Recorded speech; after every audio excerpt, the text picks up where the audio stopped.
나는 특별한 재능이 없어요. 머리가 안 좋아서 공부를 잘 못해요.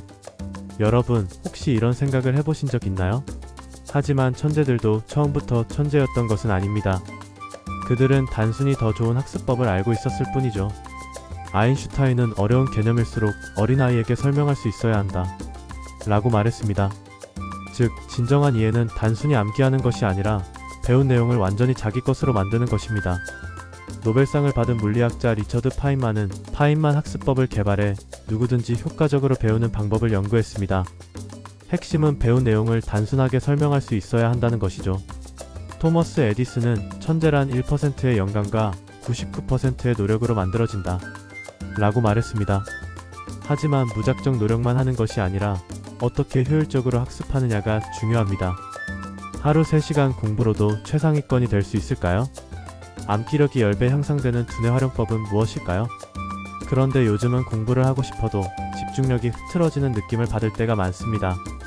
특히 스마트폰을 손에서 놓지 못하는 시간이 많아지면서 기억해야 할 정보도 그때그때 검색에 의존하게 되죠. 예전에는 어떤 단어가 생각나지 않으면 머리를 짜내서 떠올리려고 했는데 이제는 검색 버튼 하나로 해결할 수 있으니 사고력과 기억력을 활용할 기회 자체가 줄어들고 있습니다. 뇌는 쓰면 쓸수록 발달하는데 반대로 사용하지 않으면 점점 기능이 둔해지는 법이죠. 따라서 스마트폰 시대일수록 더욱 효과적인 학습법이 필요합니다. 오늘은 세계 최고의 뇌과학 연구 결과를 바탕으로 누구나 천재처럼 배울 수 있는 방법을 소개해드리겠습니다. 지금부터 하나씩 알아볼까요? 워싱턴 대학교에서 의대생을 상대로 연구한 내용이 재미있습니다. 하루 몇 시간의 공부로 최상위권이 될 수 있는지를 실험한 내용이죠. 많은 사람들이 이렇게 생각합니다. 공부는 오래 할수록 좋은 거 아니야? 하지만 실제로는 그렇지 않습니다. 똑같이 하루 10시간을 공부해도 성적이 오르는 사람이 있고 도리어 집중력이 흐려져 성적이 떨어지는 사람이 있죠. 워싱턴 대학교 연구진이 700명의 의대생을 분석한 결과 놀라운 사실이 밝혀졌습니다. 최상위권 학생들은 하루 새 4시간만 집중해서 공부를 한다는 사실입니다. 반면 하루 10시간 넘게 공부한 학생들은 오히려 성적이 낮아지는 경향을 보였습니다. 왜 이런 결과가 나왔을까요? 집중력은 한정된 자원입니다. 뇌과학자 존 메디나는 우리의 두뇌는 단기 집중을 위해 설계되어 있다. 오랜 시간 동안 지속적으로 집중하려고 하면 오히려 효율이 떨어진다고 설명합니다. 우리의 집중력은 배터리처럼 일정한 에너지를 가집니다. 무작정 오래 공부한다고 해서 더 좋은 결과가 나오는 것이 아니라 뇌가 집중할 수 있는 최적의 시간을 활용하는 것이 더 효과적입니다. MIT의 뇌과학 연구에 따르면 인간의 뇌는 한 가지 일에 90분 정도 집중할 수 있도록 설계되어 있으며 이후에는 반드시 휴식이 필요합니다. 이 때문에 포모도로 기법이나 90분 집중 학습법 같은 학습 전략이 효과적인 것이죠. 오히려 일정 시간 이상이 지나면 집중력이 급격히 떨어지고 머릿속에 들어오는 정보의 양도 줄어듭니다. 즉, 공부를 오래 하는 것보다 어떻게 집중력을 유지하느냐가 더 중요합니다. 그들이 말하는 공부법은 단순했습니다. 하루에 2-3번 집중 시간을 만들어 항상 일정하게 뇌를 사용하는 것이죠. 예를 들어 오전, 오후, 저녁 시간을 정해서 공부를 합니다. 그리고 매일 같은 시간, 같은 장소에서 공부를 했습니다. 일어난 행동은 뇌가 특정 시간과 공간을 학습 모드로 인식하게 됩니다. 또 공부할 때는 핸드폰과 SNS를 완전히 차단하라는 것이죠. 뇌 과학자들이 말하기를 핸드폰을 5분만 봐도 집중력이 회복되는데 20분이 걸린다고 합니다. 즉, 공부는 무조건 오래 하는 것이 아니라 집중력을 효과적으로 사용하는 것이 중요합니다. 뇌과학자들은 단순히 얼마나 오래 공부했냐가 아니라 어떻게 공부했냐에 집중했습니다.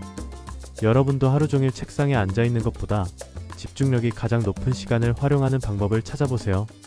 여러분도 집중력이 높은 시간을 찾았다면 암기력이 10배 향상된다는 3단계 학습법을 이용해 봅시다. 공부를 하다 보면 이런 경험이 많죠? 책을 읽을 때는 다 이해한 것 같은데 막상 문제를 풀거나 설명하려 하면 기억이 안 난다. 아무리 외워도 하루가 지나면 머릿속에서 사라진다. 이런 문제를 해결하기 위해 뇌과학자들이 추천하는 방법이 있습니다. 바로 배우기, 해보기, 가르치기의 3단계 학습법입니다. 먼저 새로운 정보를 빠르게 학습하는 단계입니다. 책을 읽고 강의를 듣고 노트를 정리하는 등 우리가 흔히 하는 공부 방식이죠. 하지만 단순히 읽고 지나가는 것만으로는 기억에 오래 남지 않습니다. 배운 내용을 직접 문제로 풀어보거나 실습해야 합니다.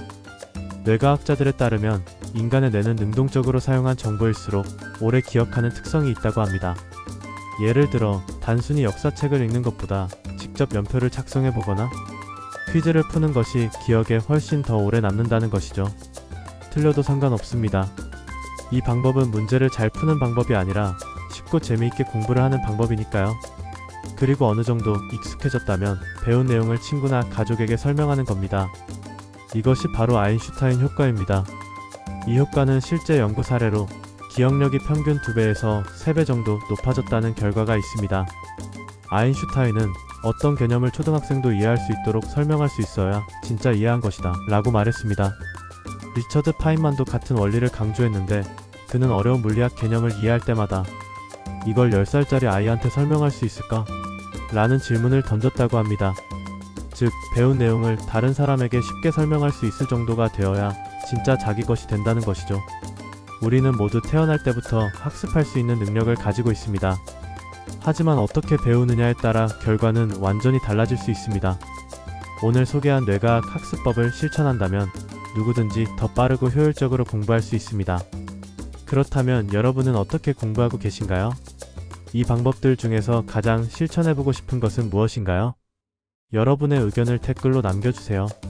이 영상이 유익하셨다면 좋아요, 구독, 알림 설정 부탁드립니다.